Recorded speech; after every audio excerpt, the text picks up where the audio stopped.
Voilà, c'est le quart d'heure vaudois et on peut commencer cette table ronde autour d'une commémoration, d'une célébration, d'un rappel. Je ne sais pas comment introduire ces 10 ans sur une interdiction des minarets. C'est un peu confus de dire comment on peut dire... célébrer, commémorer, se rappeler quelque chose. Mais c'est aussi, on voit que le temps passe vite. 10 ans sont passés. Interdiction des minarets 10 ans après. Peut-être dans quelques années, on sera là et on dira oui, interdiction des minarets, 15 ans sont passés. Puis 20 ans, et ainsi de suite. Alors, on va présenter par l'organisateur et l'initiateur de cette table ronde. Je pense que c'est Monsieur Pascal Gamperlé. Vous êtes secrétaire général de l'Union vaudoise des associations musulmanes. Alors on est deux initiateurs, deux organisateurs avec la Fondation. Voilà, avec Hafid Ouardiri, directeur de la Fondation pour l'entreconnaissance, et vous êtes l'initiateur de cette table ronde. Dans ce cas, je corrige. Et je présente Michael van Grafenried, photographe et artiste. Vous habitez à Paris, mais vous avez toujours gardé un attachement à Berne, à la Suisse. Et puis Dominique Voinson, animateur catholique pour le dialogue interreligieux dans le canton de Vaud, et vous représentez l'Église. Voilà, puis je suis membre du comité de l'Arzilier, donc de cette maison au niveau du dialogue interreligieux. Voilà. Sid Ahmed Hamouche, je suis journaliste et je m'intéresse aux questions de l'islam, de l'intégration, entre autres. Voilà, je le disais, 10 ans sont passés sur l'initiative populaire contre la construction de minarets, une initiative approuvée par le peuple le 29 novembre 2009. Demain, on fêtera 10 ans, ou on pleurera 10 ans, c'est selon. Une initiative qui a introduit dans la Constitution suisse l'article 72.3, et cet article dit, en une phrase succincte, la construction de minarets est interdite. Rappelons que les musulmans de Suisse peuvent se recueillir dans plus de 140 lieux de prière, souvent appelés centres culturels islamiques.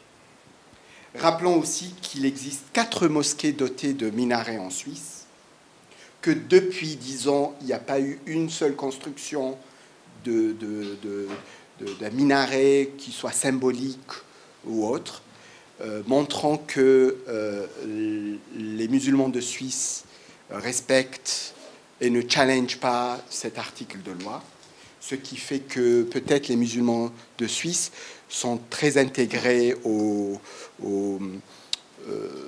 et respectent les lois suisses. Et puis, je vais commencer par une question un peu naïve. Je vais vous dire, est-ce que vous vous rappelez où vous étiez ce jour-là, ce jour où l'initiative est passée? Parce que disons que cette initiative était une surprise, puis un choc en Suisse, et on ne s'attendait pas à ce oui net et massif. Je commencerai par Hafid Ouardiri. Oui, merci. Bonsoir. Bonsoir à l'Assemblée, merci d'être venu. À cette question, je dirais que, en ce qui me concerne, moi j'étais pratiquement dans différents centres de comptage à Genève, parce qu'on suivait ça de très très près et on voulait savoir quel était le résultat avant le résultat. Donc j'étais à Genève et je suivais ça de très près, puisque j'avais été investi avant même à l'époque de l'initiative. On sillonnait un peu la Suisse pour expliquer que cette histoire de minaret n'avait pas raison d'être. On l'expliquera un peu plus après. Alors moi, j'étais en résidence d'artiste à Londres et j'ai visité avec un ami la Tate Gallery. On était dans le musée, c'était 3 heures l'après-midi. Et mon ami algérien qui était avec moi, il vient chez moi avec le portable, il dit c'est passé, c'est passé. J'ai dit non, mais c'est pas possible, c'est pas possible, c'est pas possible. Et puis une demi-heure après, il revient de nouveau, il a dit ça y est, maintenant, ça y est, c'est fait. Et j'ai dit mais c'est pas possible. Et puis finalement, je me suis dit mais pourquoi on a voté sur cette question-là? Parce que normalement, le Parlement devrait vérifier si un texte d'initiative est possible pour voter. Et déjà, ce texte faisait une différence entre Suisse et Suisse. Et ça, ce n'est pas correct. Et le Parlement était une sorte de lâche. Ça veut dire que les politiciens avaient peur de dire qu'on ne peut pas voter sur ça parce qu'après, on les traite d'antidémocrates, etc. Et puis, ils ont pensé que le peuple va l'arranger. Souvent, c'est vrai, le peuple suisse l'arrange, mais là, non. Alors c'est tombé et puis c'est devenu une réalité. Et puis j'ai pété les plombs et le lendemain j'ai dit ok, je vais faire un signe. Et puis j'ai expliqué que je n'exposerai plus en Suisse jusqu'au moment où la Constitution est de nouveau égale pour tous les Suisses, avec une petite exception, un peu fou, sauf peut-être dans une mosquée. 10 ans sont passés, je n'ai pas encore vraiment attaqué le sujet. On va voir peut-être dans les 10 ans qui viennent si j'arriverai à faire ça. Je sais que c'est peut-être délicat, la photographie, etc. Mais j'aimerais bien faire une sorte de go-between entre le peuple suisse et surtout les Suisses alémaniques, comme je suis, qui ne connaissent pas vraiment l'islam ou la religion, etc. Et j'ai aussi pensé que mes amis français me demandaient toujours qu'est-ce que c'est ça et tout. J'ai dit mais ce n'était pas un vote sur les minarets, ce n'était pas un vote sur les musulmans, c'était un vote sur les étrangers. C'était même un vote contre vous, Français, parce qu'on a peur des étrangers en Suisse. Bon, c'est un peu pointu, mais voilà. Toute la soirée pour développer plein d'autres aspects, plein d'autres points, et pourquoi on en est arrivé là. Alors, moi-même, j'étais à Berne, d'ailleurs, ce jour-là. Le 29 novembre 2009, je donnais une formation à la médiation à Berne. Et c'est en sortant du cours, à 16 h à peu près, que ma femme m'appelle et me dit écoute, déjà dans sa voix, j'ai entendu que quelque chose n'allait pas. Et puis, elle me dit écoute, ça a passé. Et moi, d'abord, je n'ai pas cru. Et puis, bon, après, voilà, ça s'est quand même confirmé. Et puis, oui, ça m'a, je pense, parmi toutes les initiatives qu'on a vues passer, c'est quand même celle qui m'a le plus affecté. Parce que déjà, tout le monde ne s'y attendait pas. Et puis, on s'est dit que si ça passe, c'est vraiment ridicule. Et puis, là, c'est passé. Et c'est ridicule, effectivement. Et puis, ça m'a affecté parce que ça a un peu confirmé une crainte que j'avais déjà sentie beaucoup pendant la campagne. C'est le fait que j'avais l'impression qu'on commence à nous dire, musulmans de Suisse, de dire que non, mais en fait, votre religion et la Suisse, c'est incompatible. C'est l'impression que j'avais, et puis je pensais après, effectivement, ça s'est confirmé, enfin, disons, le message s'est confirmé avec la votation, et c'est pour ça que ça m'a beaucoup affecté. Normalement, je suis quelqu'un, je prends facilement des coups, mais là, c'est vrai que j'ai senti comme un grand sac lourd qui me tombe sur la tête. Et puis voilà, parce que moi, j'ai vécu ça, moi, je suis Suisse de souche, converti en 2005, et ça allait toujours parfaitement bien ensemble. Tout d'un coup, on commence à me dire, non, en fait, ça ne va pas ensemble. Donc j'avais comme une petite crise identitaire, si on veut. Voilà, alors pour être clair, j'ai participé à un débat là où j'habite, à Payerne, dans le Grand Nord vaudois. Et puis j'avais dit à mes amis, ça va passer. J'ai quelques témoins qui peuvent le confirmer. J'avais dit à tout le monde, ça va passer. On a dit, il est gentil, Dominique, les initiatives de l'UDC, ça passe pas. Donc, ça passera pas. Voilà, alors j'ai été gentil couillon pendant quelques mois. Et puis, quand c'est arrivé, que j'étais chez moi devant la télévision, le soir où c'est arrivé, et que les résultats ont été annoncés, malheureusement, j'ai dit malheureusement, ce que j'avais pressenti, c'est arrivé. Moi, ça a fait que conforter l'idée qu'on doit se battre et il faut exister face à ces gens qui veulent des mesures vexatoires vis-à-vis d'une religion, qui veulent toujours trouver un prétexte, qui vont toujours trouver quelque part quelque chose pour tenter d'humilier une communauté. Alors il faut y aller, quoi. Il ne faut pas baisser les yeux, pas baisser les bras. Et donc moi, ça a été aussi la confirmation de mon engagement. Très vite, on vient à cette question, pourquoi aujourd'hui, ces 10 ans sur l'interdiction de construction de minarets passent quasiment inaperçu.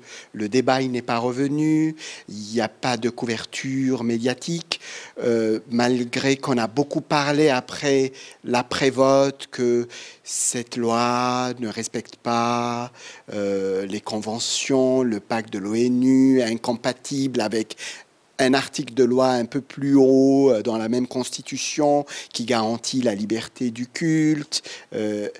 Pourquoi aujourd'hui on a une sorte de tabou et d'amnésie sur cette thématique ? Mais je crois, enfin, je ne sais pas si j'ai la réponse. J'ai des bribes.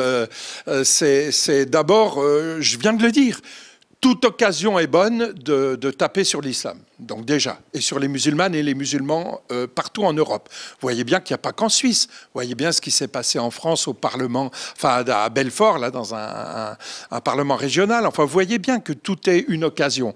Alors effectivement, en ce moment, c'est pas porteur. Si on veut surfer sur la mode, c'est pas tellement porteur de dire que on est amis et puis que voilà.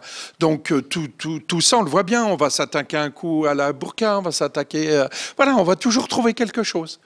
Donc voilà, malheureusement pas trop d'étonnement, parce que dès que vous allez essayer de parler d'une question, débattre, vous avez vu encore à Genève, là, ils ont pris la décision. La Cour a décidé que quelqu'un peut porter le voile dans un débat puisque représente le peuple. Hein, c'était encore tout récemment. Mais ils vont trouver autre chose. Oui, c'est une excellente question, mais je crois qu'il faudrait un peu remonter dans le temps. Il est vrai que l'histoire de l'interdiction des minarets a ouvert la porte à tout type d'autres types de refus ou de rejets.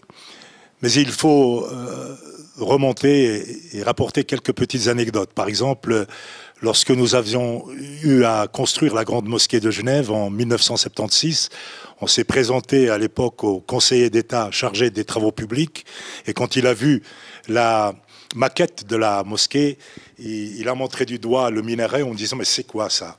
On lui a dit « c'est le minaret ». Il a dit « mais pourquoi est-il rikiki comme cela? Il faut le faire aussi haut que les immeubles qu'il y a autour de la mosquée ». Là, on était dans une autre époque où finalement Genève était une ville qui fonctionnait dans un rapport économique très fort, et que toutes ces espèces de situations n'apparaissaient pas. Il faut aussi dire une chose, c'est que à l'époque, lorsque cette initiative a été prise et que les votations ont suivi, on vivait une période entre la Suisse et la Libye qui était très difficile.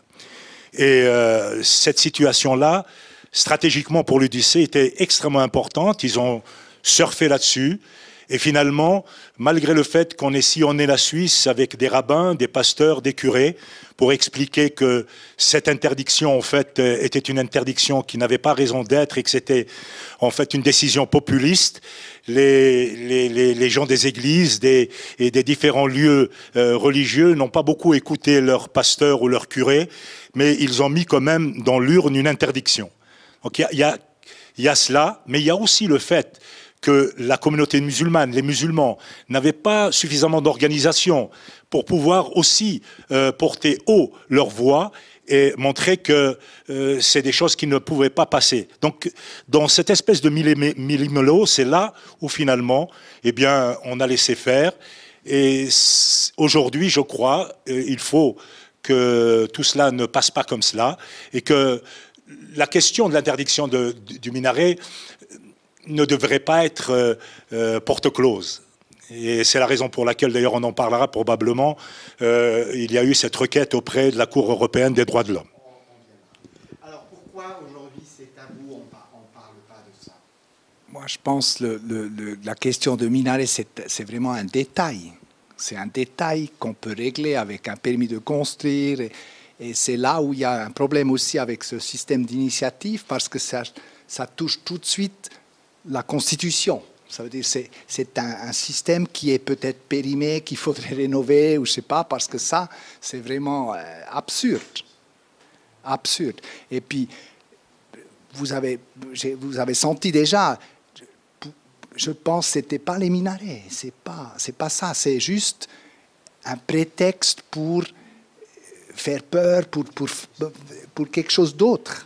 Et puis, je vous dis, là, on est en Romandie. En Romandie, on connaît beaucoup plus cette religion musulmane, etc.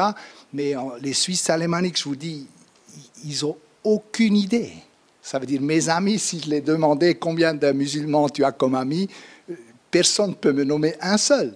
Ça veut dire, c'était vraiment une question qu'ils ne pouvaient pas décider parce qu'ils ne savaient pas, ils ne connaissent pas. Et c'est ça ce qui est le drame, je trouve, qu'on n'a pas assez de connaissances. C'est ça. Et c'est ça ce que j'essaye, avec mon art, toujours, dans toutes les situations, j'essaye de montrer des choses qui font peut-être peur, mais si on les touche et si on se met devant, on voit que c'est du normal. C'est pas ça. La discrimination vient parce qu'on ne s'intéresse pas à l'autre. Ça veut dire on devient raciste parce qu'on ne connaît pas. Et dès qu'on connaît, on ne peut plus être raciste. Alors, tout mon art que je fais, je lutte pour ça, pour qu'on peut connaître, etc. Et j'avais peut-être juste un truc, j'avais un autre projet déjà. J'ai pensé que la Kunsthalle de Berne, je ne sais pas si vous connaissez, c'est une maison qui a une grande histoire de changement. Et il y a Christo, un artiste, qui l'a emballé. C'était le premier bâtiment que Christo a emballé dans les années 70. Et puis moi, je me suis dit, OK, on aurait pu peut-être, l'été, quand il n'y a pas d'expo, on aurait pu donner la Kunsthalle à la communauté musulmane de Berne pour qu'ils s'installent une salle de prière, on fait quelques robinets par un sponsor. Et puis, pendant la pause d'été, pendant le ramadan, c'était à l'époque encore, on faisait ça, et puis le soir, on pouvait faire le ramadan avec la population bernoise pour leur montrer que c'est du normal, c'est ça. Et la Kunsthalle, c'est très bien parce qu'il y a le triangle, il y a le Münster, la cathédrale, et à gauche, il y a le palais fédéral qui est une sorte de coupable de tout ça, et ça aurait été le triangle. Et c'est un projet qui est resté comme ça, c'est toujours à réaliser. Merci. Bon, pourquoi le débat il est clos ou, comme tu as dit, tabou? Ouais, il est inexistant. Il n'émerge pas, il ouais. ne revient pas, alors que c'est une occasion de le rouvrir. Ouais. Bah, d'un côté, je pense il est quand même toujours un peu là. En tout cas, là, maintenant, je sais que pour demain et ces jours-là, il y a plusieurs médias quand même qui en parlent, pas vraiment de manière excessive, mais il y a quand même plusieurs médias en Suisse alémanique et aussi ici en Suisse romande qui en parlent un petit peu. Puis aussi le fait qu'on soit là, voilà, le débat il est là, en tout cas à l'Arcillier. Et après, je crois qu'effectivement, comme ça a été dit, ça s'inscrit dans un discours beaucoup plus large. Parce que les minarets, c'est juste la pointe de l'iceberg, c'était juste une occasion pour marquer un peu le terrain pour un débat qui est plus large. On avait, dans le passé, on avait les initiatives Schwarzenbach, on avait d'autres initiatives du style. Et j'ai plusieurs fois entendu des gens dire d'origine étrangère, de dire que dans le passé, qui était arrivé dans les années peut-être 70 ou 80, ils disaient quand je suis arrivé, j'étais le turc ou l'albanais ou autre. Et après, je suis devenu l'étranger et aujourd'hui, je suis le musulman. Donc en fait... Encore avant, il y avait les Italiens, oui, tout à fait. Encore avant, il y avait les Italiens. D'ailleurs, pour ceux qui n'ont pas, moi, je n'ai pas vécu non plus, mais pour ceux qui n'ont pas vu ça, ça m'a choqué quand j'ai appris ça plus tard, c'est qu'il y avait par exemple des restaurants qui disaient des plaques à l'entrée interdits aux chiens et aux Italiens. Vous imaginez voilà, on était là en Suisse. Et je crois que c'est juste la pointe de l'iceberg pour d'autres choses, parce que finalement, le discours, il est passé en continuité à d'autres sujets connexes, à la burqa, le voile, la reconnaissance, état de droit, islam, etc. Enfin, on en parle tout le temps, en fait. On ne parle pas du minaret, forcément, mais de la thématique un tout petit peu plus large, de ce discours plus large, on en parle tout le temps. Et je dirais même qu'il envahit aussi les autres communautés religieuses. Il alimente d'autres débats, comme les symboles religieux à l'école, les chants de Noël, chaque année, les chants de Noël, chaque année, ça revient. Les impôts ecclésiastiques, etc. Donc je pense que c'est juste un passage à autre chose.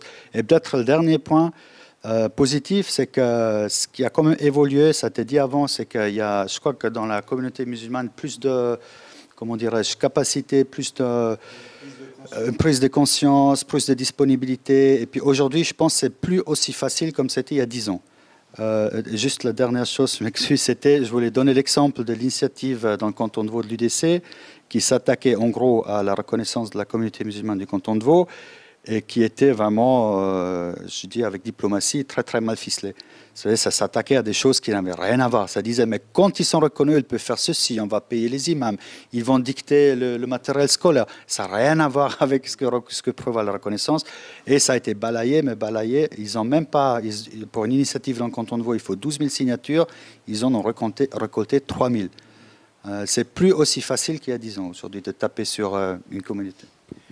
Et c'est clair, il faut rappeler qu'après le vote sur cette initiative, il y avait tout un débat pour dire est-ce qu'il ne faut pas mieux analyser ces initiatives, voir si elles sont compatibles avec déjà la Constitution, déjà les principes de la Convention internationale, après avec les lois internationales, parce que, et puis aujourd'hui, il y a un peu plus de prudence politique, parce qu'avant qu'on met sur rail une initiative, on doit voir sa compatibilité et surtout si les textes ne sont pas discriminatoires. Maintenant, je reviens à quelque chose qui peut être une critique.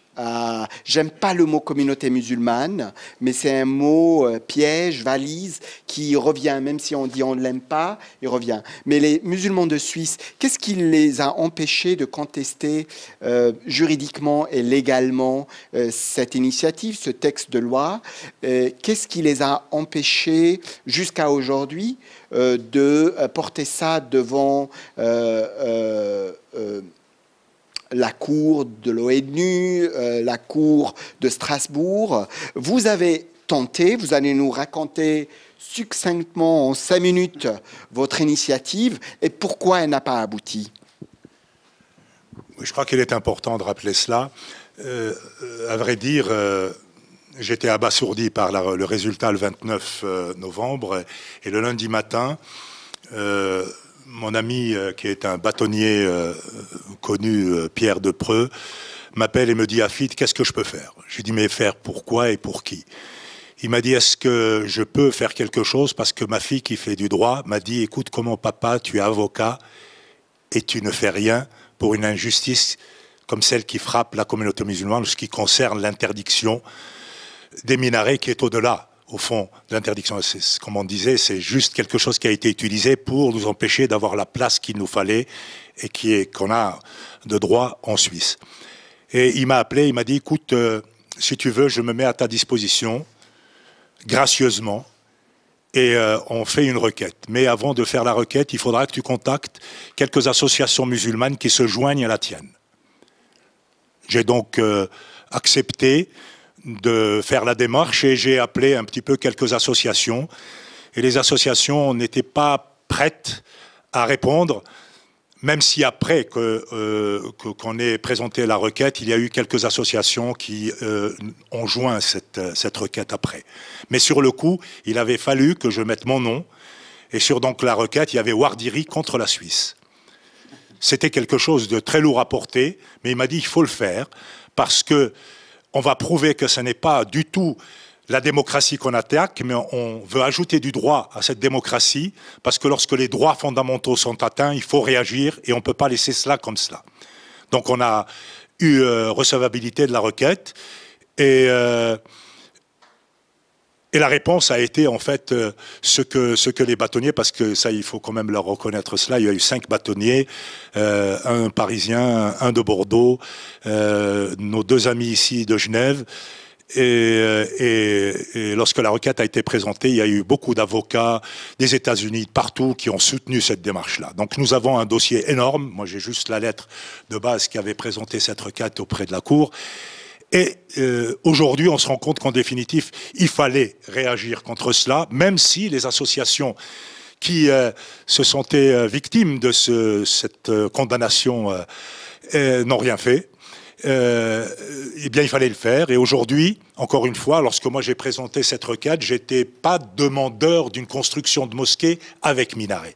Et donc, la Cour n'a pas tranché, étant donné qu'il n'y avait pas d'interdiction sur une demande que j'avais présentée.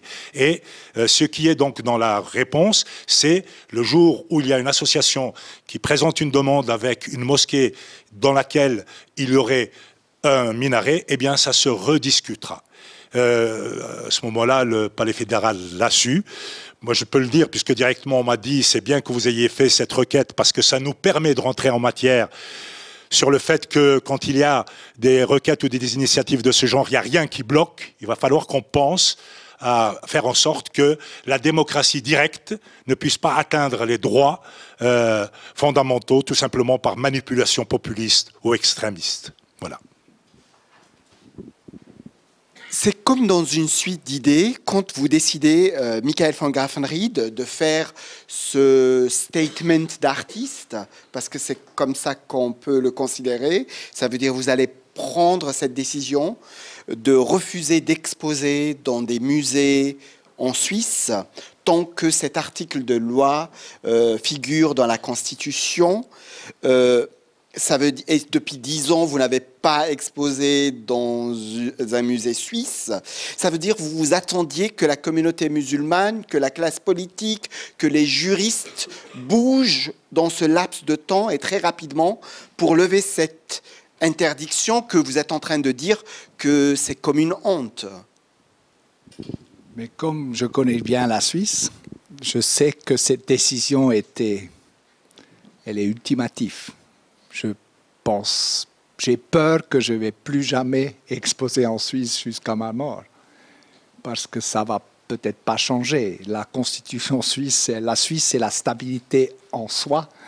Alors ça va être très difficile de tracer cette phrase 72.3 comme ça. Mais j'ai fait cette décision pas pour menacer ou pour dealer quelque chose, c'était pour moi-même. J'ai pas pu, je me suis pas pu m'empêcher de me donner un coup à moi.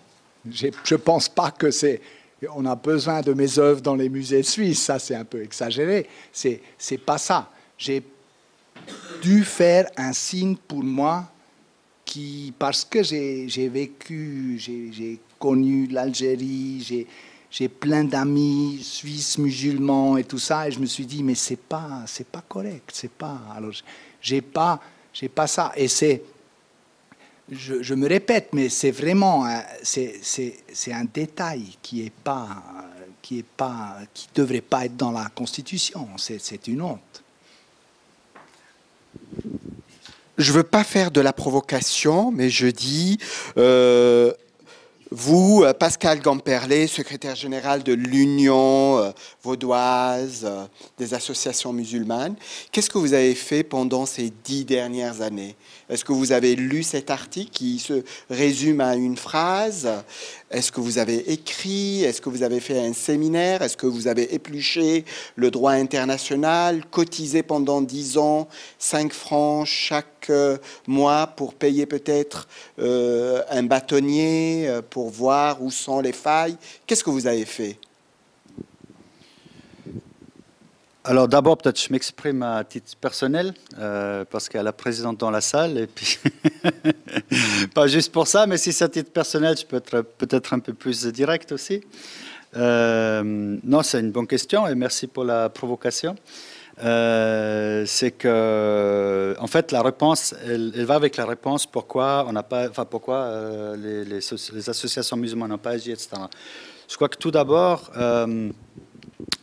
on n'était pas à niveau. Moi, personnellement, c'était le moment où je rentrais en fait dans le travail associatif avec la communauté musulmane. C'était pour moi aussi vraiment la raison principale de m'engager. Parce que je voyais qu'il faut faire quelque chose. Et c'était pendant cette campagne en 2009 qu'un ancien président de l'UVAM, il m'a amené à un débat avec Freisinger à la gare de Lausanne, où ça parlait justement de minarets pendant la campagne. Et c'est là qu'il m'a demandé, est-ce que tu ne veux pas aider à rentrer à l'UVAM, etc.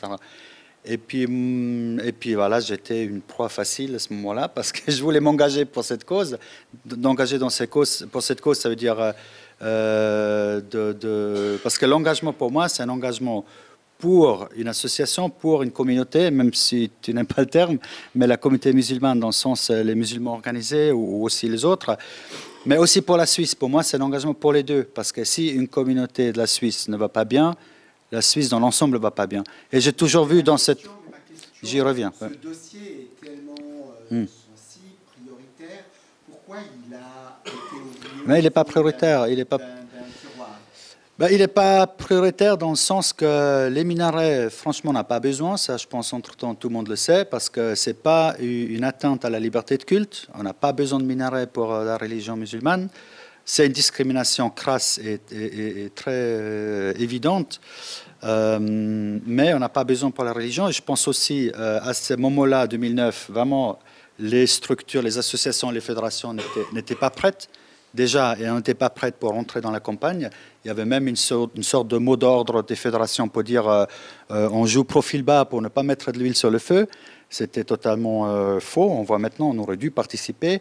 Et c'est aussi suite, d'ailleurs, et c'est là où je parle peut-être pour l'UVAM, c'était suite à cette initiative, à cette interdiction qu'on avait organisé pour la première fois les assises de l'UVAM. C'est un événement qui se fait maintenant annuellement et c'était sur l'interdiction des minarets. Et puis c'est dans ces assises, c'était je crois le 2 janvier ou le 3 janvier, c'était mon anniversaire ou le jour d'avant. Donc à peine un mois après l'interdiction, on a eu comme stratégie, l'un des axes stratégiques, c'était la visibilité, pour expliquer aux gens qui on est, qu'est-ce qu'on veut, qu'est-ce qu'on fait, pour justement contrer ce problème qu'on a ressenti avec l'interdiction des minarets. Mais à part ça, là, on était au début, jusqu'à aujourd'hui, je veux dire, les communautés musulmanes, dans le sens association, fédération, ça date de 15 ans à peu près. C'est encore tout jeune, c'est en train de se construire. On n'avait ni les forces, ni les compétences, ni rien. Et je pense aussi beaucoup, ont tout simplement cru, bah, c'est interdit, ma foi, c'est interdit. Et en plus, on n'a pas tellement besoin, c'est un claque, ma foi, on prend la claque.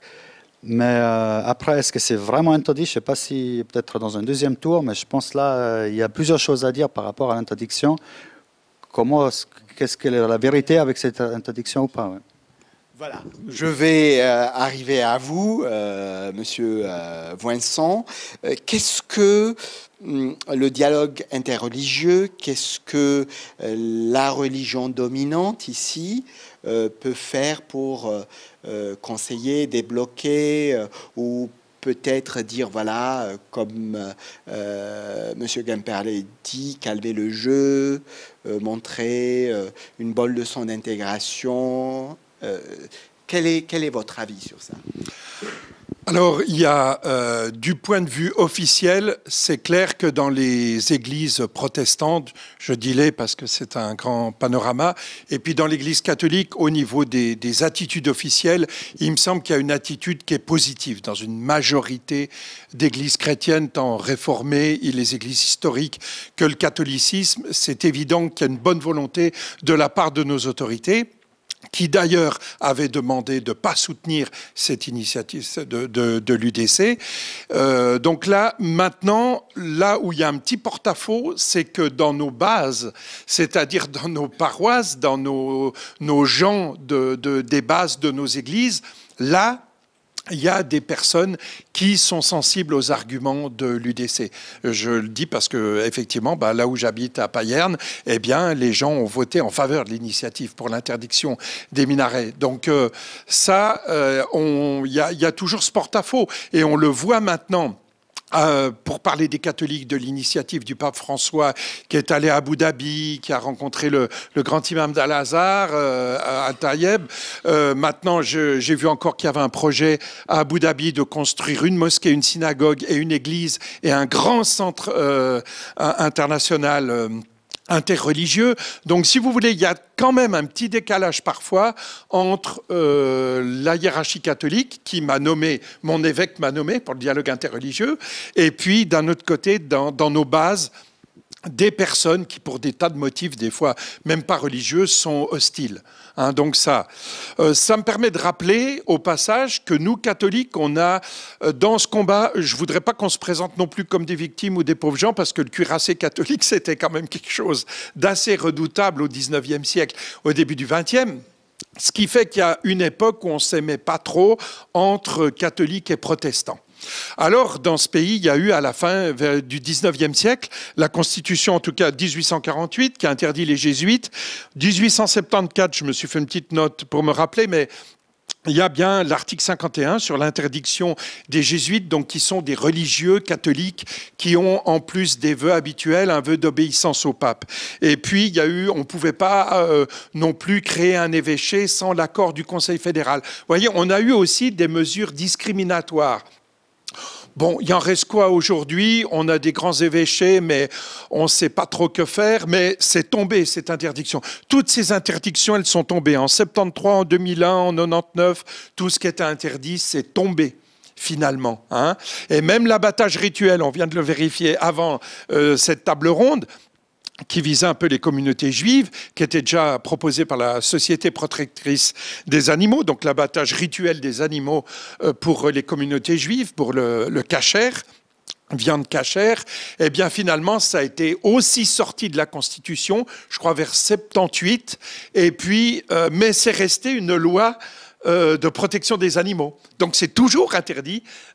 Donc voilà. Vous voyez, les articles d'exception, vous voyez, les Juifs en sont toujours victimes, puisqu'on connaît bien la communauté juive ici à l'Arzélien. On travaille avec eux, ils font partie de notre comité. Ils vont toujours acheter leur viande en France pour avoir de la viande cachère. Et puis, nous, les catholiques, bon, je crois qu'à peu près dans tout ça, fonder des nouveaux couvents et tout. On a aussi, de temps en temps, j'ai cet exemple, l'abbaye d'Autrive, certains peut-être connaissent, dans le canton de Fribourg, il y a un grand monastère d'hommes, l'abbaye d'Autrive. Eh bien, ça a été fondé comme un prieuré. Donc, on a triché un peu avec la loi. On n'a pas dit que c'est un nouveau couvent, parce que c'est interdit, puis on a fondé un prieuré. Donc voilà, c'est pour dire que des fois, vous voyez qu'aujourd'hui, on en est encore là. Au niveau officiel, on est très engagé dans le dialogue et très sincèrement de la part des évêques, du pape, de beaucoup d'agents pastoraux catholiques, mais on a une base qui est sensible à des livres qui paraissent et qui mettent le soupçon sur la communauté musulmane, voilà. Alors voilà qui peut peut-être rassurer Michael Kaffenried, qui lui brosse il dit que la loi est figée dans le marbre de la Constitution, et on voit par l'évolution historique qu'il y a des choses qui changent. Je voulais juste aller, tu es allé dans l'histoire, on peut aller un peu plus loin dans l'histoire. Moi je suis bernois, on est au canton de Vaud, et il y avait une époque où les Bernois ont occupé le canton de Vaud. Et qu'est-ce qu'ils ont voulu faire? Ils voulaient exterminer les catholiques. C'était une guerre de religion, et on leur a tout mis, des murs partout, pour qu'ils ne sont plus vraiment ceux qu'ils auraient dû. Et ça, c'était une époque très, très dure, et c'était vraiment avec des gens qui devaient fuir, etc. Alors c'était vraiment ça. Et puis ça veut dire c'est des époques, ça veut dire ça existait toujours. On veut toujours attaquer l'autre. Et voilà. Et ça, c'est maintenant, c'est le tour de quelqu'un d'autre, mais il faut combattre toutes ces guerres en total. Est-ce qu'on peut esquisser des options de sortie de cette, disons-le, de ce psychodrame laissé après 10 ans, qu'on sent dans cette discussion qu'il est toujours vivace, qu'il est toujours présent? Est-ce qu'il y a des des options? Est-ce qu'il y a des solutions? Oui, il faut vraiment qu'on sorte de cette question des minarets, parce que cette question des minarets a été utilisée pour nous stigmatiser et pour aussi nous enfermer dans un débat religieux permanent.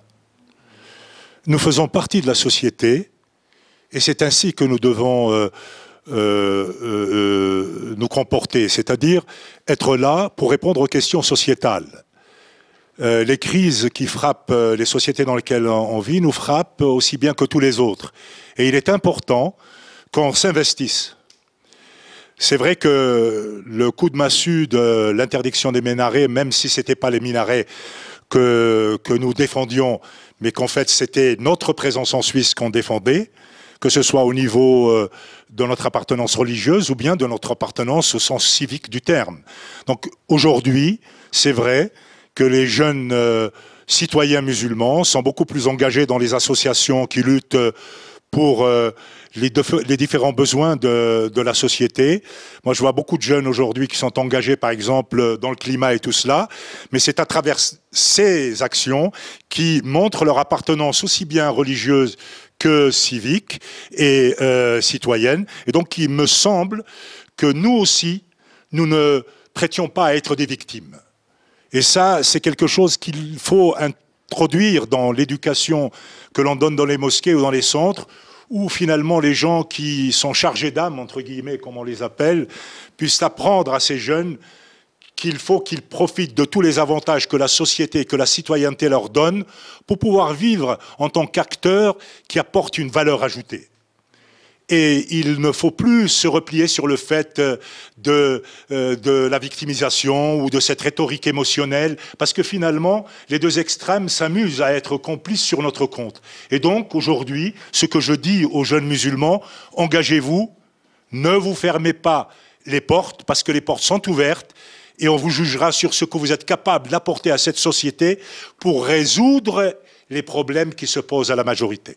Ça veut dire de ne pas être dans le cadre de l'exception.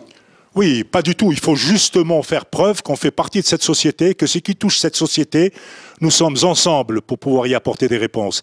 Et le fait de se sentir victime parce qu'on a touché au minaret, ou qu'on a touché au foulard, ou qu'on a touché au babouche, ou à la djellaba de l'imam, il faut arrêter avec ça. Oui, dans les choses qui se font positivement, parce qu'il y en a plein.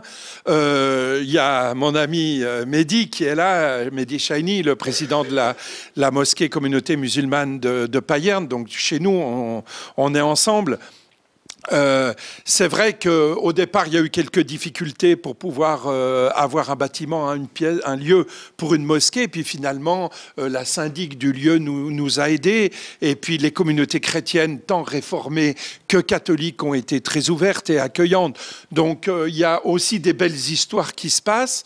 Il y a des gens qui sont venus taguer la mosquée avec des symboles nazis. Bon, on ne peut pas empêcher les couillons d'exister. Le tout, c'est qu'il n'y a pas eu de victimes. Ça a été juste ça a été une insulte. Dans la religion, on apprend à pardonner, on apprend à passer au-dessus, et on vit, on se rencontre. Chaque année, la syndic, elle vient avec 2 ou 3 municipaux. On va manger ensemble, hein. Donc toute cette amitié, elle existe.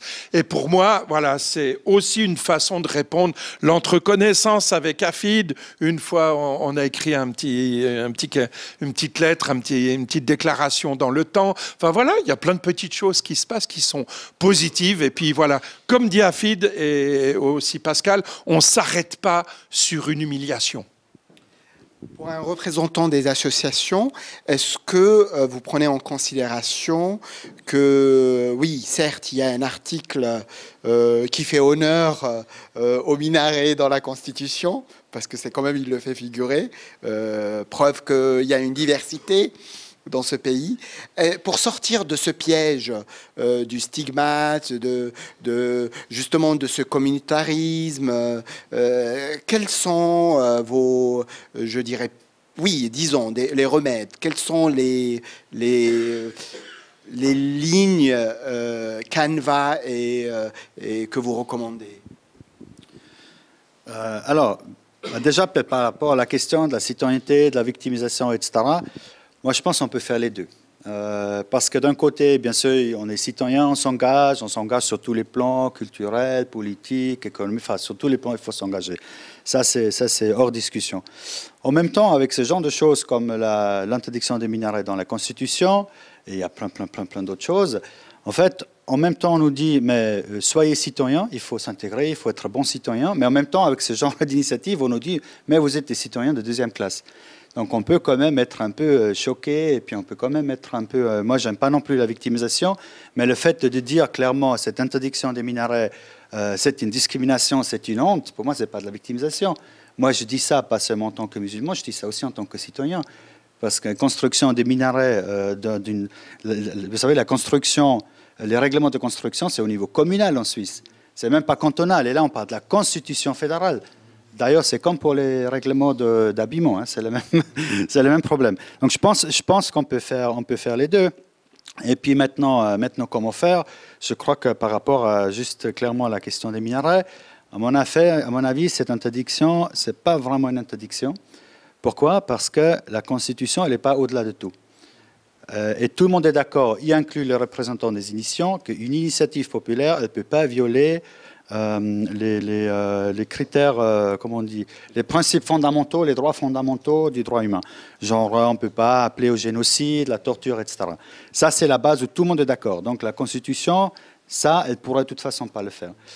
Mais la plupart des gens sont aussi d'accord que ça va au-delà des principes fondamentaux. On a vu ça avec l'initiative pour le renvoi des étrangers criminels, qui venait aussi de l'UDC. En fait, les juges, ça a été voté, c'est dans la Constitution, les juges ne l'appliquent pas.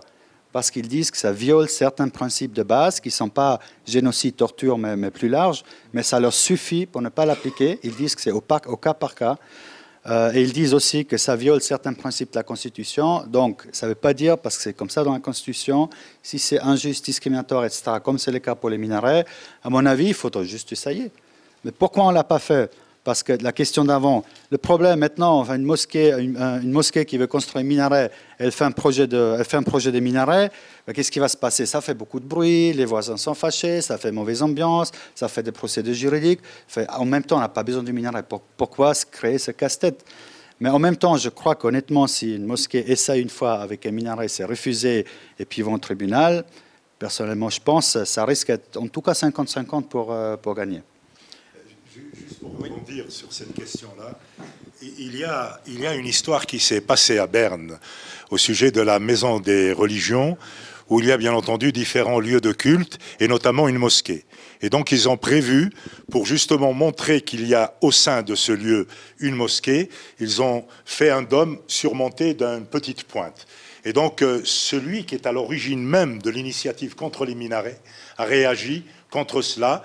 Et aujourd'hui, c'est en train de se discuter, et il me semble que leur opposition va être rejetée. La question des minarets, il me semble que les musulmans, les citoyens, doivent ensemble, non pas seulement en tant que musulmans, mais ensemble travailler sur cette question-là pour que ceci soit petit à petit dilué et que l'on puisse vivre sans cette tâche dans la Constitution. On reviendra dans le débat. Moi, je veux juste rappeler, à cette époque, moi, j'étais journaliste à La Liberté et j'ai reçu, c'est très rare, un mois pour visiter toutes les mosquées, faire une sorte de voyage partout en Suisse, aller visiter les mosquées, parler avec les imams. Et aussi, et j'avais choisi, et j'assume cette méthode, parce que vous voyez, quand vous montrez votre carte de presse, parfois, le discours change et devient très lisse. Alors moi, je suis parti, j'ai fait ma prière, j'ai jamais dit que j'ai fait une immersion. J'ai jamais dit que j'étais journaliste et je voulais écouter sans être influencé. J'ai écrit 10 000 signes, c'était les 10 000 signes les plus durs de ma vie, et qui ont été très durs après, parce que je faisais juste un constat une photographie de l'islam de Suisse à un instant T. Le papier, bien sûr, tout ce qu'on écrit peut être récupéré par n'importe qui. Aujourd'hui, on voit avec les réseaux sociaux, de la parole d'ici, il suffit que quelqu'un la filme, sort du contexte, publie juste un extrait de 45 secondes, et peut-être un de vous quatre est dans de sales draps le lendemain. Et et c'est fou, c'est que la communauté, et les musulmans de Fribourg, qui ont réagi, et souvent on a cet islam émotionnel, et que moi je disais oui, et j'assume que quand j'ai visité certains lieux de prière, je dis que c'est des trouharas. Ça veut dire généralement, je veux dire pas, j'insulte pas, je fais juste une rhétorique, que c'est insalubre, que c'est, il y a de l'humidité, c'est des sous-sols, et ainsi de suite, c'est caché. Par exemple, quand j'ai fait le reportage sur le minaret de Wengen et que j'ai donné exprès à l'élu UDC un rendez-vous au sortir de la gare quand j'arrive, et que Olten am Wengen, et que je lui dis emmenez-moi à cette mosquée qui vous pose problème. Et il ne connaissait pas où se trouvait la mosquée. Et je lui ai dit merci beaucoup, au revoir, et je suis parti. Et je ne comprends pas. Alors, je vous pose la question. Ok, je suis d'accord avec vous. Vous dites pas de victimisation. On veut... Mais comment sortir de ça? Comment sortir de cet islam émotionnel?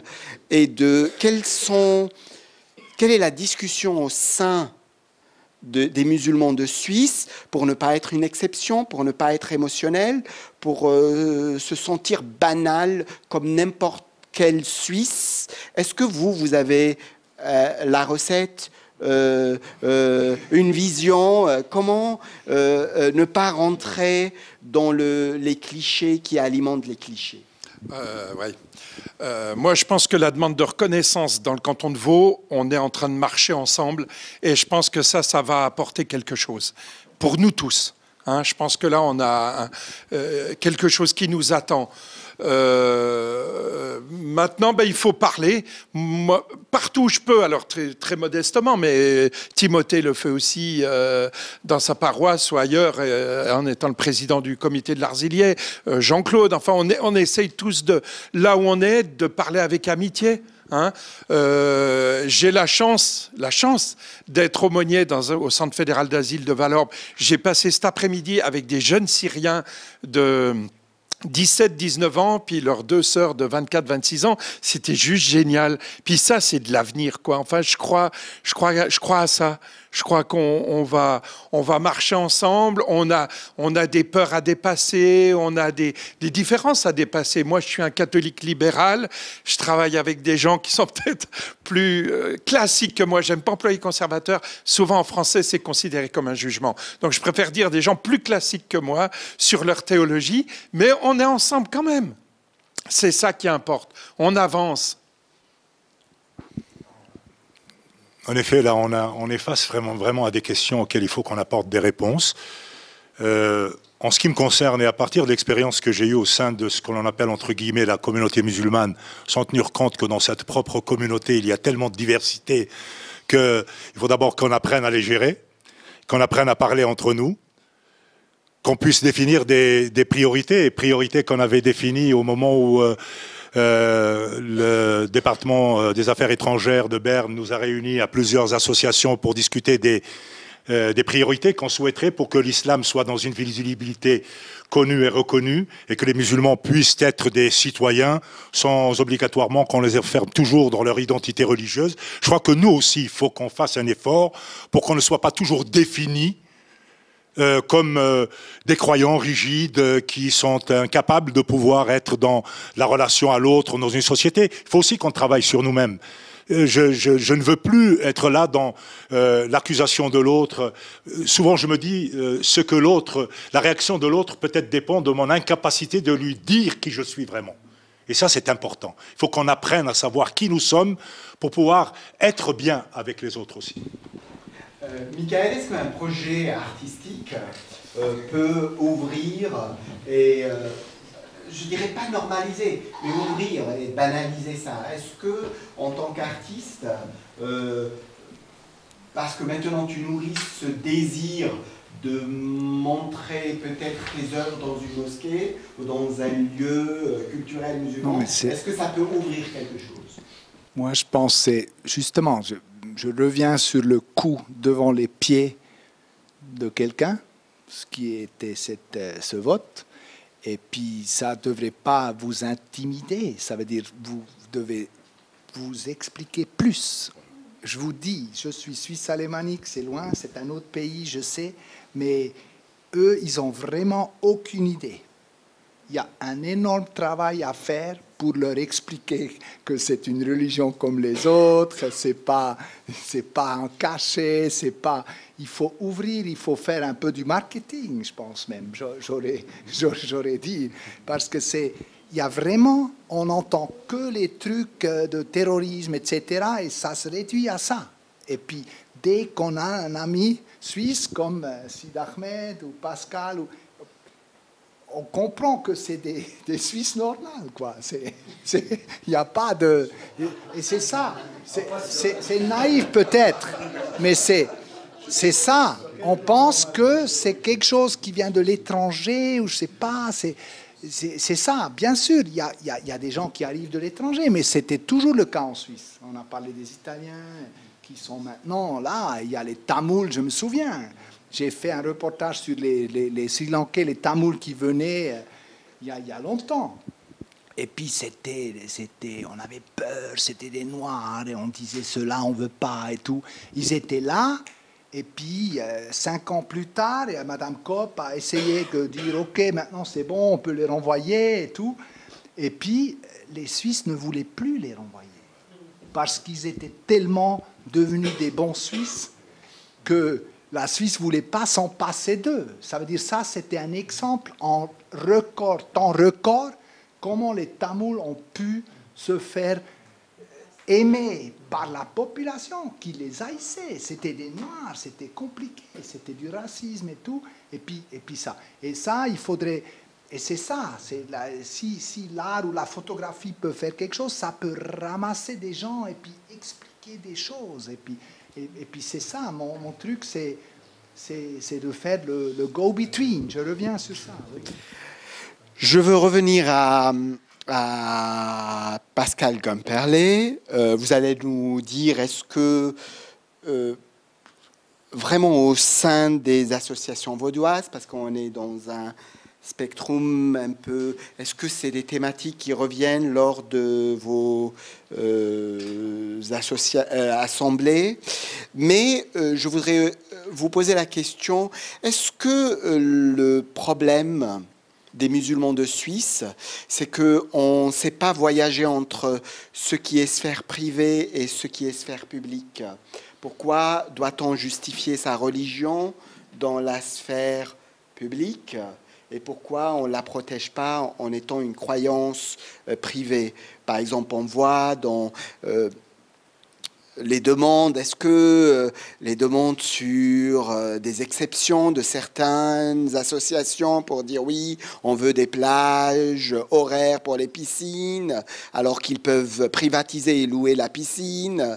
Pourquoi on a l'impression chez la communauté musulmane, une des critiques, c'est une communauté qui veut demander mais qui veut rien donner. Elle pense qu'il y a un guichet ici, on ouvre et on dit voilà, moi je veux telle exception, je veux ça, alors qu'avant de recevoir, il faut beaucoup donner à la société.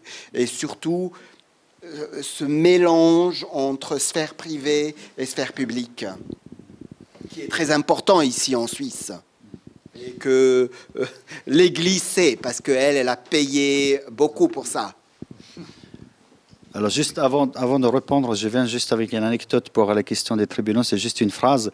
Si vous connaissez Toto Moron, qui a construit juste après l'interdiction minaret sur sa maison à Bussigny, ce qui s'est passé chez lui, parce qu'il y a eu des oppositions, des réclamations, la MUNI lui a écrit, je crois que c'était genre en 2013, pour dire que soit vous enlevez, soit vous faites une demande de construction. Parce qu'avec la demande, il peut y avoir des oppositions, etc. Lui, qu'est-ce qu'il a fait? Rien. Il n'a rien fait. Il n'a pas répondu, à ma connaissance. Dernière nouvelle. Et puis le minaret est toujours là. Donc, je ne dis pas maintenant il faut faire comme ça, mais juste... mais il prend son temps, on va dire, il prend son temps pour répondre. Voilà. Et puis, bon, il y a, je ne sais pas si on peut encore discuter ça, la piste des tribunaux, justement. Moi, je suis plutôt défenseur. Je viens à ta question tout de suite. Parce qu'il y a les tribunaux, il y a aussi la piste politique de revoter. Ça serait l'autre piste peut-être. Mais par rapport à la question de religion privée, publique, etc., moi je pense franchement avec l'ambiance, on a souvent un peu renvoyé à notre identité religieuse. Je ne dis pas ça maintenant pour excuser, pour renvoyer faute aux autres, mais en tout cas, moi c'était ça. C'est pour ça que je me suis engagé. Je n'aurais pas pensé avant parce que j'étais converti, musulman, quand tout allait bien. Puis tout d'un coup, j'ai senti le besoin de m'engager parce qu'il y a quelque chose qui n'allait pas. Et je pense, j'espère que mon engagement il est positif, constructif, mais je peux imaginer que d'autres, ils prennent ça comme un rejet et puis ils vont plutôt dans l'isolation. Je peux très bien imaginer ça. Chacun, il réagit en fonction de sa personnalité. Maintenant, pourquoi les musulmans, ils demandent beaucoup et ils ne donnent rien? Enfin, c'est une manière de dire. J'y pense pas parce que tous ces musulmans qui sont là, qui donnent, ils donnent parce qu'ils vivent leur vie, parce qu'ils élèvent des enfants, parce qu'ils font leur travail, parce qu'ils sont quelque part dans les arts, dans les affaires. Ils sont dans tous les domaines de la vie, mais là, ils ne sont pas en tant que musulmans. Mais pourquoi? Parce qu'ils sont là, pas en tant que musulmans. Souvent, quand on nous dit, mais t'es d'abord musulman ou d'abord suisse, la question, elle est tellement bête, mais tellement bête. Ça n'a tellement rien à voir. C'est que quand je vais à la mosquée, j'y vais plutôt comme musulman. Ça ne veut pas dire que je ne suis pas suisse, mais je veux dire, ça dépend de ce que je fais. Quand je vote ou quelque chose, ou quand je m'engage au conseil communal de Morges, je suis plutôt suisse.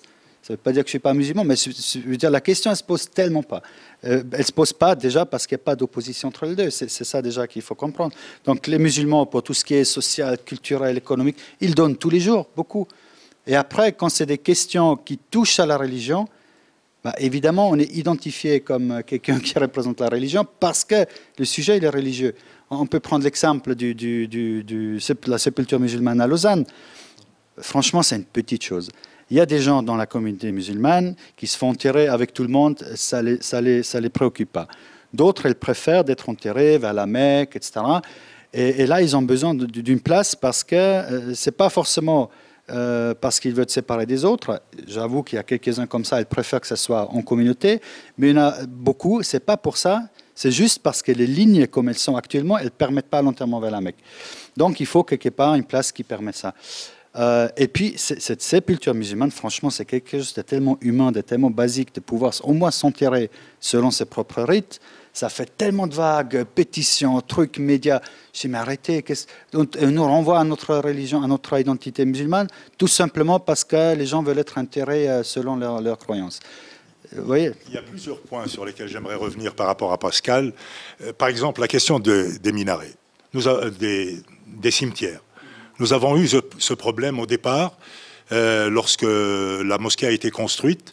Nous avons immédiatement demandé à la ville de Genève d'avoir un endroit pas loin de la mosquée où on pouvait enterrer donc les musulmans selon le rite orientation Mecque.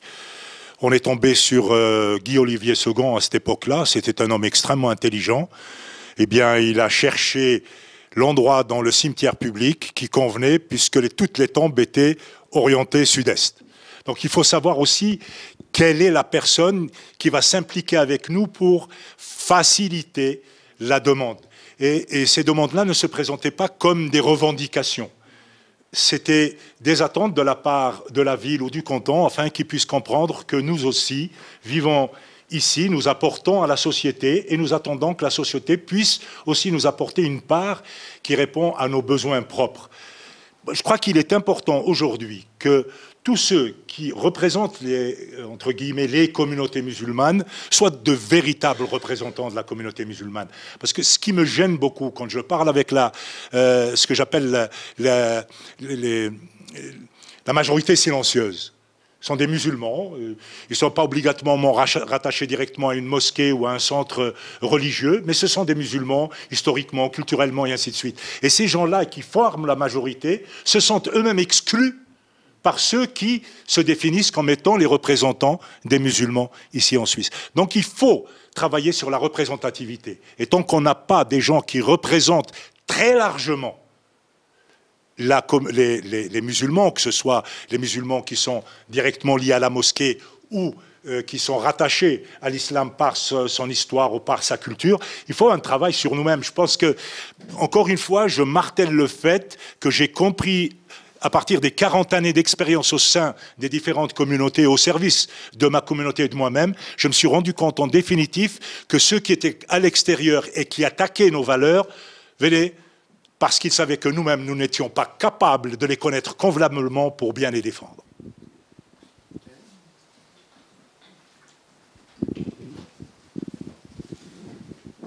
Oui, je reviens sur l'ouverture. Il faut qu'on connaisse cette religion et il faut aller envers les gens et peut-être il faut montrer un peu plus. Je ne sais pas, moi, quand je suis dans un pays, je vais dans des églises, on regarde des cathédrales, on entre comme ça et puis quand je vois une mosquée, il y a des pays où on peut entrer comme non-musulman, il y a d'autres qu'on ne peut pas. C'est ça, alors c'est un peu fermé. C'est pourquoi aussi mon idée de la Kunsthalle de Berne, de faire une salle de prière où les gens étaient déjà avant et ils pouvaient regarder un peu comment ça se passe et que c'est normal, il y aurait eu un café avec du thé, un peu comme à Paris à la mosquée, et puis le soir, la shorba avec les Bernois. Bon, c'est peut-être un rêve, mais ça aiderait beaucoup. Je pense que c'est ça aussi ce mélange voilà, c'est ça. Juste, oui, c'est ça. Et puis il faut pas se gêner, il faut pas s'intimider. Vous êtes là, vous êtes suisse, vous êtes fier, vous pouvez parler, vous pouvez expliquer votre religion et pas, il faut pas, oui, sans faire des musulmans partout, mais d'abord il faut les connaître, il faut être ouvert et c'est que ça qui peut aider, je pense, à long terme. Je vois aussi deux endroits qui me paraissent intéressants actuellement pour qu'on se connaisse mieux et qu'on puisse progresser. Je pense au monde de l'université.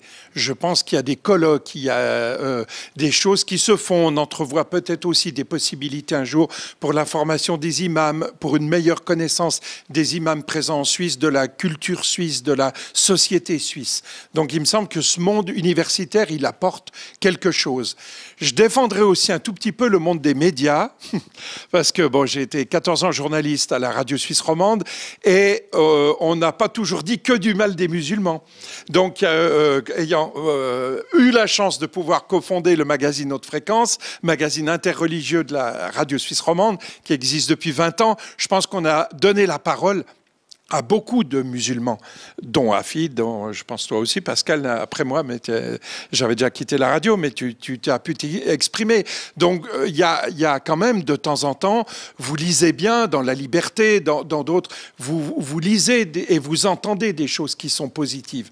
Voilà, donc ça, pour moi, c'est aussi deux mondes, l'université et puis les médias qui n'ont pas que des impacts négatifs. Restons dans les médias parce que je voulais vous faire vite le lien. Aujourd'hui, certes, les médias parlent de l'islam, de la communauté des musulmans de Suisse, parlent aussi de ce qui se passe dans d'autres pays musulmans, qui n'est pas joyeux et qui a un impact indirect un peu partout. On parle des retours des djihadistes, on parle de beaucoup de choses qui donnent un islam qui fait peur, avec beaucoup de violence, et qu'on peut comprendre que cet islam peut faire peur à Maryse, à Jean-Louis, à Mohamed aussi. Et souvent, on a cette approche que les médias aujourd'hui sont très sensibles aux fake news, mais dès qu'il s'agit de l'islam, il n'y a pas de fact-checking. Alors, comment expliquer tout ça? Cet islam qui fait peur, parce qu'il vient d'ailleurs avec des événements, mais en même temps, parfois, il y a des exagérations et des fake news, mais qui ne sont pas rétablis dans leur vérité. Oui, écoutez, il faut aussi un peu rendre justice aux médias. Parce que moi, je n'ai pas connu que des journalistes qui racontaient n'importe quoi. La majorité des journalistes que j'ai connus sont des gens qui, quand même, allaient chercher pour voir si ce qui se passe, c'est exactement ce qu'on leur raconte. Il ne faut pas oublier aussi que les fake news dont on parle aujourd'hui, ils existent depuis la nuit des temps et les premiers fake news ont existé dans les religions elles-mêmes. Donc aujourd'hui, ce qui est important, c'est que l'on soit de quelque religion que ce soit, dans des sociétés pluriculturelles et pluriconfessionnelles, chacun doit d'abord savoir qui il est, pour apprendre aussi à savoir qui est l'autre. Et le travail que nous devons faire, nous, en tout cas en tant que musulmans ou citoyens musulmans, c'est de travailler avec les jeunes, surtout les jeunes, faire en sorte qu'ils sachent qui ils sont, qu'ils aient suffisamment d'informations pour développer leur propre esprit critique. Cet esprit critique, il manque énormément au sein de nos communautés. Finalement, on s'enferme sur nous-mêmes. Et on accuse les autres de nous pousser à nous enfermer. Aujourd'hui, il faut sortir, comme a dit notre ami artiste, il faut que les gens sachent qui nous sommes et qu'on n'ait pas peur d'être ce que nous sommes. Et ça, c'est très, très important, parce que la majorité de la pédagogie que j'ai vue dans les mosquées, ici ou ailleurs en France, une pédagogie où on apprend Dieu, où on apprend le Coran, où on apprend la prière par le biais de la culpabilité. Pédagogie de la culpabilité permanente. Alors que normalement, si on connaît très bien le contenu du Coran et la tradition prophétique, c'est au contraire une pédagogie de la confiance, une pédagogie de la miséricorde, une pédagogie de l'équité qui doit être développée. Donc il faut que le travail soit fait chez nous pour que la perception que les autres peuvent faire soit claire pour ceux qui sont de bonne foi et de bonne volonté, et qu'importe si les autres pensent que ce n'est pas juste. Mais nous, il faut qu'on fasse juste. Pourquoi on a peur de quelqu'un? Parce qu'on ne le connaît pas. On a peur de quelque chose qu'on ne connaît pas. Et dès qu'on s'attaque à ça, et on commence à s'intéresser, et c'est là où on peut apprendre quelque chose. Et avec cet apprentissage, moi, dans tous les cas, je combats mes racismes en moi avec ça. Si j'ai peur de quelqu'un, je vais envers lui et j'essaye de lui parler. Et l'appareil photo, c'est un élément super parce qu'on a toujours un prétexte d'aller envers quelqu'un qu'on a peut-être peur ou qu'on ne sait pas qui c'est. Et puis, on a un prétexte pour parler avec tout le monde. Et c'est là où dans toute ma vie, j'ai fait des gros travaux sur des drogués, des addictions, sur des Africains. J'étais en Afrique et puis c'est pas simple. Comme blanc, on est au Cameroun et puis il n'y a que des Noirs et puis on ne peut pas se cacher et puis il faut aller dedans. Et ça fait peur au début. Et toujours quand j'ai pu surmonter ma peur à moi, j'ai appris quelque chose et c'est là où j'ai grandi avec ça. C'est ça. Dire à Mohamed qui a grandi ici, qui connaît que la Suisse, qui est enraciné, lui, il ne peut pas expliquer pourquoi dans les pays où il est né, ou quelqu'un qui est converti et qu'on a peur de lui. Comment expliquer Non, mais c'est ça? La peur, il faut la surmonter. Et puis, si on est intimidé par une phrase dans une constitution, c'est déjà mauvais. C'est là, il ne faut pas se laisser intimider. Je serais peut-être un peu plus... moi, j'ai été éducateur, j'ai fait beaucoup de choses dans ma vie, hein, mais j'ai été éducateur 2 ans à Lyon avec des jeunes qui sortaient de prison, des jeunes maghrébins. C'était les jeunes des Minguettes, les cités où on brûlait les voitures. C'était les premières voitures brûlées de France, à peu près, je crois, sauf après mai 68. Ça a été la première vague qui est repartie. Je suis un petit peu plus pessimiste. Parce que ces jeunes, donc j'étais éducateur de 1981 à 1983. Ces jeunes, déjà, ils entendaient sale bougnoule, sale machin. J'ai fait des démarches avec eux pour leur trouver du travail. C'était quasiment pas possible. Trouver un appartement avec un nom arabe, pas possible. Enfin, vous voyez, et ces jeunes, qu'est-ce qu'on a aujourd'hui comme descendance? Effectivement, il y a des jeunes à certains endroits qui tiennent des cités, qui tiennent le marché de la drogue et tout ça. Mais on les a pas intégrés. Ils avaient quoi comme... moi, j'ai une fille qu'on a défendue, c'est un cas qui m'a marqué parce qu'on s'est quand même un peu battu. Elle était très douée en comptabilité. On l'avait mise en formation de caissière parce qu'on lui avait dit, bah, toi, tu es algérienne, tu feras caissière. Alors qu'elle était tout à fait capable de faire de bonnes études de comptabilité. Donc, si vous regardez le désastre qu'il y a en France aujourd'hui, avec le communautarisme, c'est vrai que des gens à qui on a dit pendant des années, je veux pas, il y a des responsabilités de part et d'autre, hein, Mais quand même, moi, j'ai vécu ce racisme et entendu ça des gens à qui on dit depuis des années, ben, vous savez, on n'a pas réglé le passif de la guerre d'Algérie en France, et ça, c'est grave. Et donc, on a des jeunes, et ils s'expriment d'ailleurs, hein, ceux qui ont sifflé la Marseillaise. Vous avez vu un documentaire sur Arte où il y a un éducateur maghrébin qui était proche d'eux, donc qui les a accompagnés. Il a dit, ces jeunes, ils ont sifflé la Marseillaise parce que toute la journée, on leur dit sale arabe, sale bougnoul, casse-toi. Mais il a dit, après, on les a emmenés, je ne sais plus dans quel pays, en Grèce ou ailleurs, ils étaient en sortie, ils les ont amenés, ils ont joué au football et ils ont tous sorti les couleurs françaises et ils étaient heureux d'être français. Ça mériterait encore une autre table ronde pour parler de cette jeunesse qui est née ici, qui est enracinée ici et qui porte les stigmates qui n'arrivent pas à comprendre pourquoi. Mais on aura l'occasion de discuter de ce thème. Maintenant, revenons à ces 10 ans d'interdiction. Oui, juste, je vais vous proposer, avant d'ouvrir le débat à notre public, j'espère que Vous n'êtes pas tous endormis.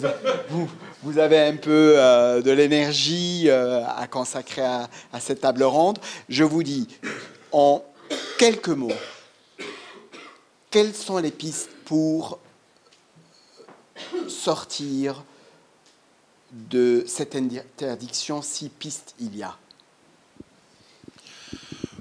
Si un jour il y a une piste juridique, maintenant que je suis citoyen suisse depuis 1 mois, je la soutiendrai et je voterai pour. Je vous soutiendrai. En tant que musulman, je dirais que voilà, c'est comme ça, l'interdiction est là, on n'a pas besoin de minarets, on ne va pas créer des problèmes pour quelque chose qu'on n'a pas besoin.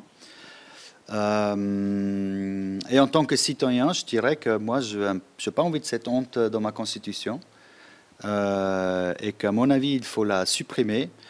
Soit on attend le prochain toilettage de la constitution qui se fait tous les 20 ou 30 ans, une révision générale, soit il faut activement la supprimer. Moi, je ne suis pas très en faveur de la piste, on va dire, genevoise avec les tribunaux et puis, on va dire, la piste républicaine, puis invalider. C'est une piste, ça a bien marché maintenant pour Genève, hein, pour les signes religieux. Ça a été invalidé, une partie de la loi sur la laïcité.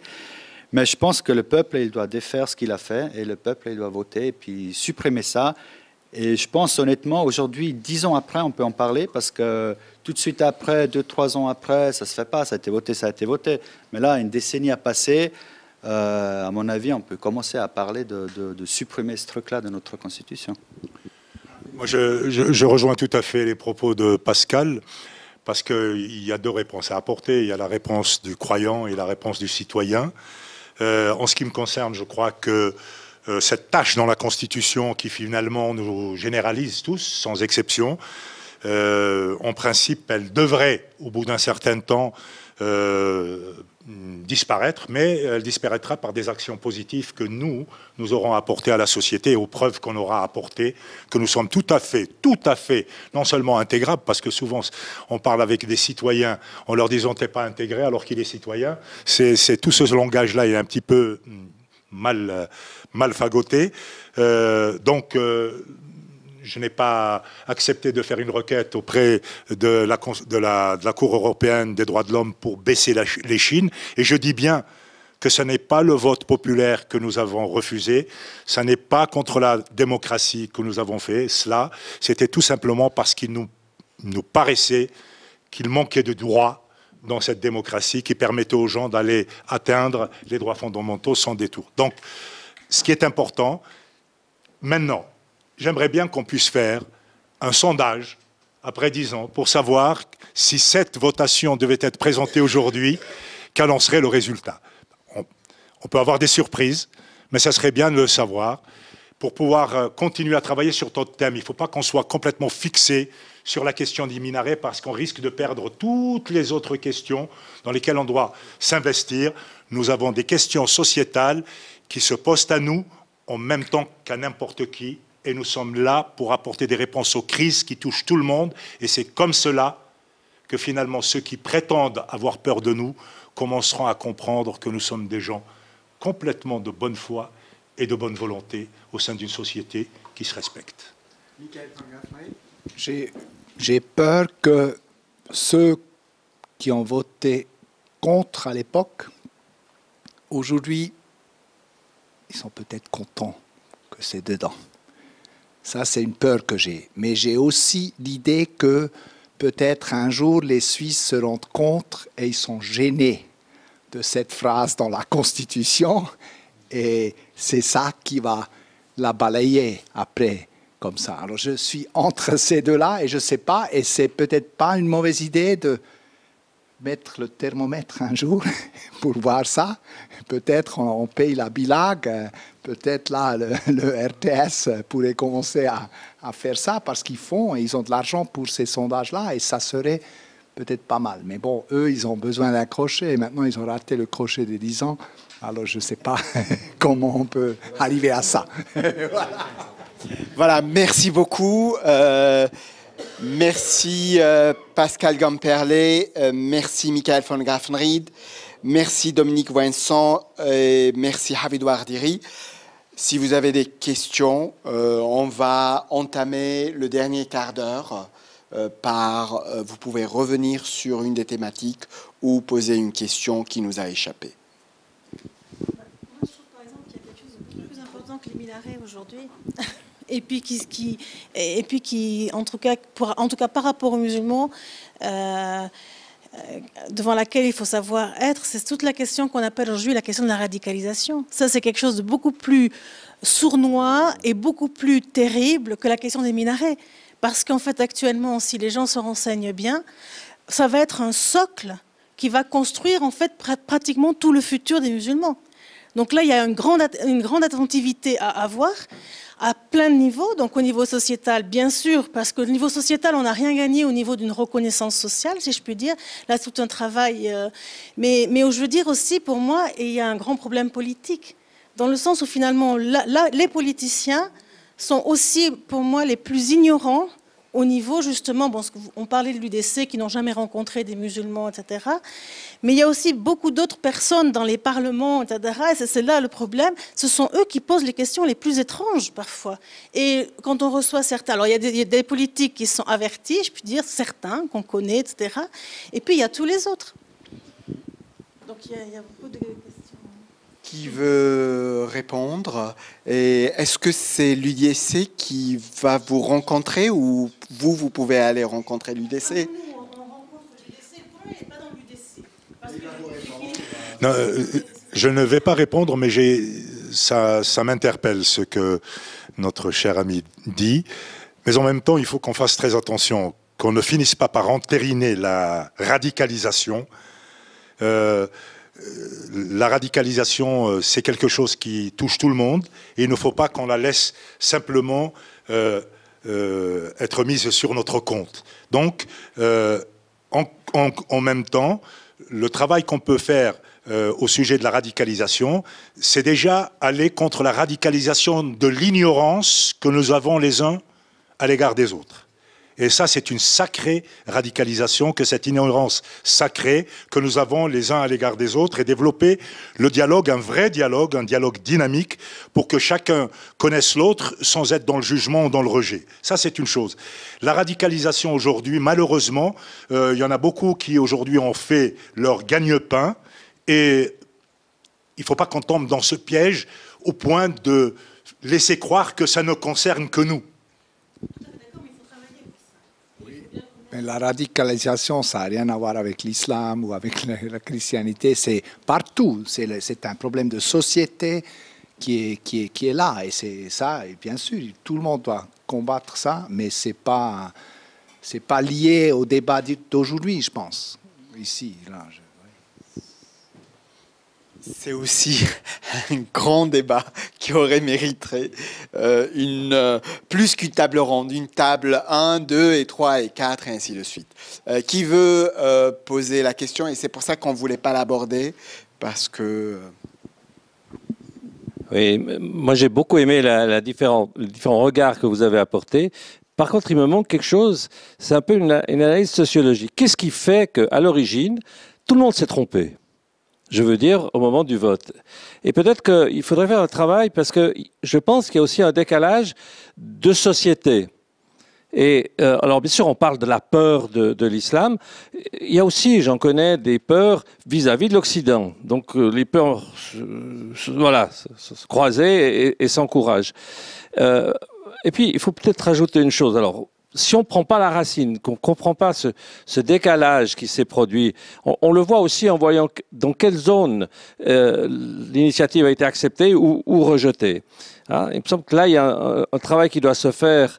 Et puis, sur ces 10 ans, on vient de l'évoquer ici avec la radicalisation, bien sûr, ce n'est pas que les musulmans. Enfin, le problème de la violence, aujourd'hui, au niveau de la société, il est perçu avec nos voisins français, avec ce qui se passe, y compris en Turquie et plus loin, mais même autour de chez nous. On ne va pas... Non, mais je parle de comment les gens ressentent les choses dans cette société-là, qui ne sont pas à l'université, parce que c'est relativement facile, à la base. Ils ne souffrent pas de la violence américaine. Et ils sont contents quand Trump s'oppose à Xi Jinping. Oui, ok, si vous voulez.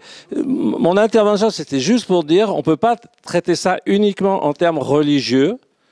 Il y a un phénomène de société et que toute intégration, ça demande du temps.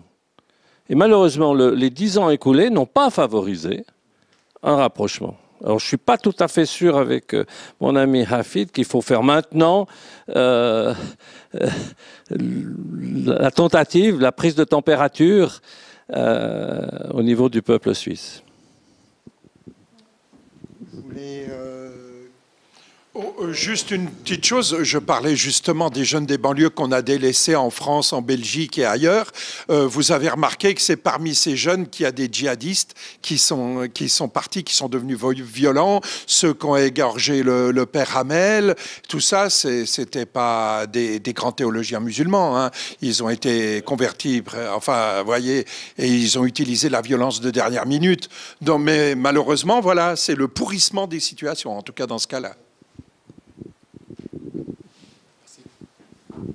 Bah justement, moi j'aimerais juste dire que voilà, la Suisse, elle se protège justement. La Suisse a peur de ce qui se passe autour, donc des pays comme la France ou autres. Donc ces lois-là, les Suisses, voilà, ils n'acceptent pas ça. Donc je pense que c'est une peur. La Suisse a peur, elle se protège tout simplement. Pour pas... Ouais, je pense, c'est ça. Me semble-t-il aussi, c'est que la Suisse a toujours été un laboratoire du dialogue, du bien vivre ensemble et tout cela. Et bizarrement, c'est en Suisse qu'on fait une votation contre les minarets, qui est bien significative. Ce n'est pas encore une fois les minarets, mais c'était les musulmans et l'islam qui étaient touchés. Je rejoins Jean-Claude en ce qui concerne justement ce travail sociologique qu'on devrait faire, mais on ne peut pas le faire simplement au sein de notre communauté. Nous devons le faire avec les autres communautés pour qu'on puisse dégager une pédagogie qui nous amène à aller un peu plus loin. Par exemple, moi je sais pas, mais quand je parle avec des imams sur la question de la laïcité, par exemple, je les trouve très timorés. Ils ont un petit peu peur de s'aventurer. Alors qu'en tant que musulmans, ils ne devraient pas avoir peur de parler de laïcité, puisque cette laïcité, elle est là, même si parfois elle est restrictive, elle est là, et elle leur a permis de pouvoir s'exprimer en tant que musulmans, même, encore une fois, je dis, même si c'est d'une manière un peu réduite. Donc il faut que, moi je parle de ma communauté, je ne cherche pas à jeter l'opprobre sur les autres qui ne nous aiment pas ou qui nous aiment, c'est comment nous présentons à ces différentes communautés et comment on chasse justement ce double langage malheureux qui est à l'intérieur de la communauté et différent à l'extérieur de la communauté. Comment répondez-vous à cette idée que, oui, que peut-être cette violence, peut-être que ce miroir d'actualité violente qui touche des pays musulmans peut aussi être réinterprété, avoir des conséquences, une sorte de tsunami qui a aussi des effets dans une société suisse paisible, riche? et qui n'a pas de tension sociale. Alors je crois que c'est en grande partie ça ce qui explique aussi, enfin pas seulement les minarets, mais tout le reste du discours. Personnellement, je suis toujours convaincu, on peut faire d'autres analyses, mais je crois que la religion elle est instrumentalisée pour le pouvoir, pour se faire de l'argent, pour occuper du terrain, etc. À mon avis, ce qui est derrière, c'est plutôt justement le pouvoir, la violence tout à fait humaine. Et puis quand on regarde seulement qui sont les victimes du terrorisme islamiste, c'est surtout les musulmans, que ce soit sur place. Et puis ici, c'est comme tout le monde. Je veux dire, si quelqu'un se fait sauter quelque part en Europe ou attaque un restaurant, il attaque tout le monde aveuglément. Donc pour moi, c'est d'autres choses qui animent, d'autres forces motrices que la religion. Elle est utilisée, elle est instrumentalisée, etc. Je crois que par rapport à l'analyse sociologique, on est peut-être un peu mal tombé aussi au moment du moment, si je peux dire comme ça, dans le sens que je prends l'exemple à nouveau de la sépulture à Lausanne, parce qu'il faut penser un élément, à mon avis, c'est la sécularisation de la société. Et puis là, tout d'un coup, les musulmans arrivent et puis ils ont des demandes, même si c'est petit, hein, genre un minaret, finalement, c'est pas grand-chose, il y en a 4. La sépulture, un carré, un espace confessionnel quelque part dans le coin d'un cimetière. Franchement, c'est pas grand-chose, mais ça fait beaucoup de bruit. D'un côté, c'est un peu à contre-pied de la sécularisation, parce que nous, ce qu'on a dit, un grand responsable du canton de Vaud, je ne vais pas le citer, mais il nous disait en gros que, vous savez, par rapport à la sépulture, parce qu'il y avait le problème de l'enterrement à la ligne. Puis nous, ce qu'on a proposé, c'est de supprimer cette histoire de l'enterrement à la ligne. Parce que l'enterrement à la ligne, c'est temporel, hein, c'est pas ligne, ça veut dire l'un après l'autre, quelle que soit la confession. Et puis ce responsable nous disait, non, moi je ne veux pas le supprimer, parce qu'on vient d'acquérir ça, on vient d'acquérir cette laïcité pour nos cimetières dans le règlement, et maintenant vous venez à nouveau brouiller les pistes. Je le comprends, je veux dire, dans sa logique, c'est juste, mais on vient un peu à contre-courant, alors que la demande, elle est vraiment, c'est une petite chose, c'est un petit espace quelque part. Bon. Après, il y a l'individualisation de la société, je pense le repli sur soi des peuples. En Suisse, ça va encore, mais en Europe, ça se va beaucoup. La force de la droite, de l'extrême droite. Et peut-être il faudrait aussi une sorte de psychologie profonde, parce que je crois qu'il y a beaucoup de choses qu'on voit difficilement, mais on l'entend parfois, ça réapparaît parfois, quand on parle des Ottomans qui étaient devant Vienne, on parle parfois des croisades. Je pense que c'est des choses qui sont heureusement passées depuis longtemps, mais voilà, ça reste des archétypes, ça reste quelque chose qui reste là, et je pense que le problème qu'on a, c'est que je pense entre l'Occident et l'Orient, je pense qu'il y a cette ligne de conflit qui est totalement virtuelle, totalement fausse, et je pense que nous tous, musulmans qui sont là, on fait preuve du contraire, mais dans la tête de beaucoup de gens, c'est là. Je prends un exemple aussi de certaines difficultés culturelles pour les gens. Les catholiques, je rencontre, je participe à un groupe là avec des catholiques à Payerne. Certains sont âgés, 70, 80 ans et un peu plus. Quand ils étaient tout jeunes, on leur a dit que tout ce qui n'était pas catholique allait en enfer. Bon, il a fallu admettre dans les années 60 que les protestants, bon d'accord, alors ils n'allaient pas eux en enfer parce qu'ils étaient chrétiens comme nous. Et puis maintenant, on commence à leur dire, ah mais vous savez, peut-être aussi les autres religions, dans le fond, ils ne vont pas en enfer parce que... Alors vous voyez, moi j'arrive avec des gens qui ont appris en buvant le lait de leur mère après que finalement vous étiez tous en enfer. Et puis petit à petit, moi je suis nommé par l'évêque pour le dialogue interreligieux. Et puis vous voyez, et l'écuménisme, je travaille avec un pasteur plus souvent, je le vois plus souvent que mon curé. Voilà, donc voilà, c'est une des petites difficultés. Alors il y a un vieux un jour qui m'a dit, c'est Dominique, ne nous amène pas trop tes musulmans. Alors j'ai dit, mais c'est pas mes musulmans. J'ai dit, c'est des gens qui étaient à Payerne, Mehdi était à Payerne avant moi. Je n'ai aucun pouvoir sur vous et aucun titre de possession. Donc, mais vous comprenez bien la réflexion. Hein. Pour les changer, voilà, ils sont de bonne volonté, c'est des braves gens. Mais on leur a appris quand ils étaient petits que tous les autres étaient en enfer. Alors, leur temps de faire tout le demi-tour, alors j'espère qu'au ciel, ils découvriront qu'il y a plein de musulmans, de juifs et tout, quoi. Ça, on l'a aussi, je crois. C'est la bonne anecdote. Alors à la mosquée, pendant la période de Ramadan, au contraire, moi, on me disait, ramène-moi tes chrétiens pour qu'ils goûtent à la shorba. Donc, il va falloir à un moment donné qu'on comprenne que l'identité essentielle que nous devons défendre, c'est notre identité humaine, d'abord et avant tout. Je crois que c'était un bon mot, non? Voilà, je pense que le temps a filé, la discussion est toujours passionnante, même sur les 10 ans après interdiction des minarets. Je trouve que débattre, c'est se connaître. Débattre, c'est faire tomber les barrières et les murs. C'est ne pas rentrer dans l'exception, mais dans la banalité, parce que c'est avec l'échange que l'humanité a toujours avancé.